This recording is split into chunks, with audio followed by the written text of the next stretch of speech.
ఆరుగాలం కష్టించి 6 నెలల పాటు కంటికి రెప్పలా కాపాడుకునే వాణిజ్య పంట మిరపలో కాయ కోత దశ అనేది అత్యంత కీలకం. ఎందుకంటే కాయ నాణ్యతపైనే మార్కెట్ ధర ఆధారపడి ఉంటుంది.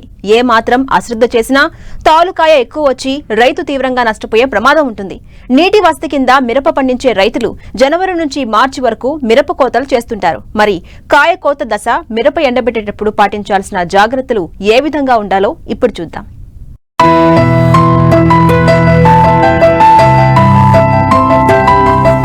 తెలుగు రాష్ట్రాల్లో సాగే ప్రధాన వాణిజ్య పంటల్లో మిరపది ప్రత్యేక స్థానం.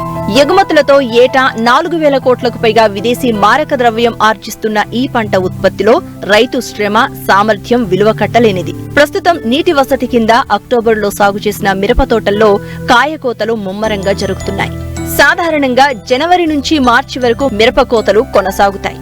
6 నుండి 8 దఫాలుగా కాయ కోతలు జరుపుతారు. అయితే చాలా మంది రైతులు 3-4 కోతల్లోనే పంట పూర్తి చేయడం, అపరిపక్వ దశలో కోతలు జరపడం వల్ల కాయ నాణ్యత తగ్గి మార్కెట్లో సరైన ధర పొందలేకపోతున్నారు.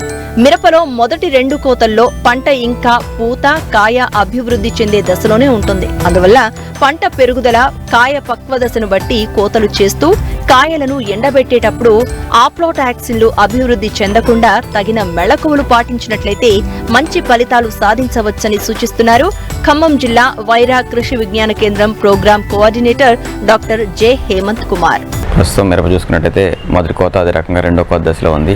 మిరప పండించడం ఒక ఎత్తు, దాంతోపాటు దాన్ని ప్రాసెస్ చేసి మార్కెట్ తీసుకెళ్ళడం అనేది ఒక ముఖ్యమైన అంశము. మిరప కోత దశలో కానీ చూసుకున్నట్టయితే మొక్కలపైన కాయలన్నీ కూడా పూర్తిగా పండిన తర్వాత మాత్రమే కోయాలి.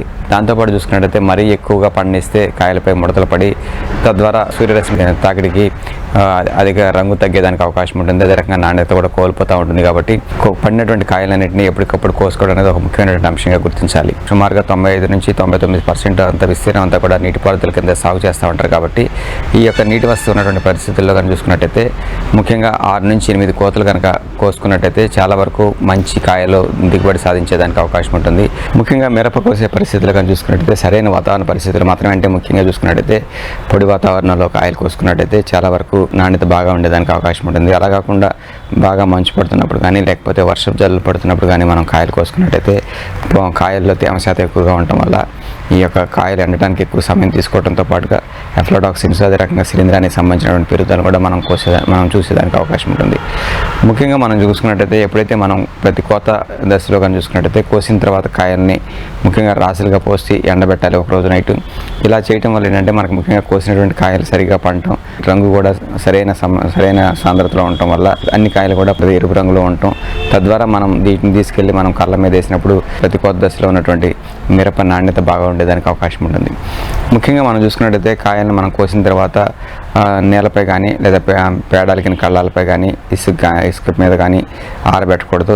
ఇట్లా ఆరబెట్టడం వల్ల మనం చూసుకున్నట్టయితే ఇలాంటి పరిస్థితుల్లో ఆస్పర్జిల్లస్ ఫ్లేవర్స్ అనే శిలీంధ్రం ఎక్కువగా ఆశించడం వల్ల అఫ్లాటాక్సిన్స్ సోకేదానికి ప్రమాదం ఎక్కువగా ఉంటుంది.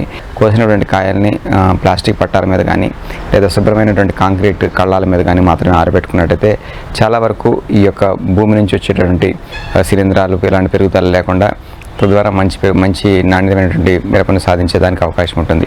కోసినటువంటి కాయల్లో 3 రకాల కాయలు ఉంటాయి. కాబట్టి ముఖ్యంగా చూసుకున్నట్టయితే కొన్ని రకాల్లో ఈ యొక్క చర్మం అనేది చాలా పలచగా ఉంటుంది. కాబట్టి వీటిని ఎండటానికి చాలా తక్కువ సమయం పడుతుంది.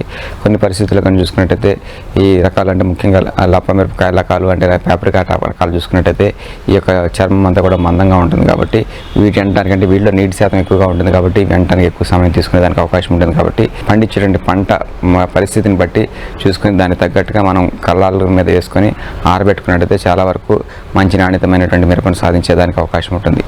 ముఖ్యంగా మనం చూసుకున్నట్టయితే కాయలు మనం కోసినప్పుడు తేమ శాతం కనుక చూసుకున్నట్టయితే సుమారుగా 70 నుంచి 80% వరకు ఉండేదానికి అవకాశం ఉంటుంది. ఈ అన్నిటికీ ఏ కాయలైనా కానీ మనం చూసుకున్నట్టయితే 10 నుంచి 11% వరకు వచ్చేలా ఎండబెట్టడం అనేది ఒక ముఖ్యమైనటువంటి అంశంగా గుర్తించాలి. ఎండబెట్టుకున్న తర్వాత మనం దాన్ని స్టోర్ చేసుకోవడానికి కూడా చాలా వరకు ఉపయోగపడేదానికి అవకాశం ఉంటుంది.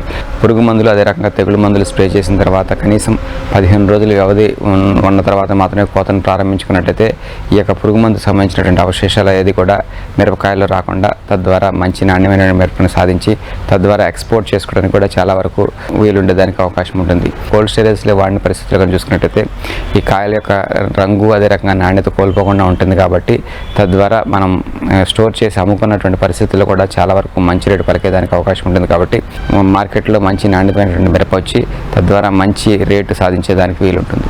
మిరపకాయలు రంగు మారకుండా నాణ్యంగా ఉండేందుకు రాత్రిపూట కాయలపై మంచు పడకుండా పరదాలు కప్పాలి. ఎండిన కాయలను సంచులలో నింపేటప్పుడు కొత్త సంచులు ఉపయోగించాలి.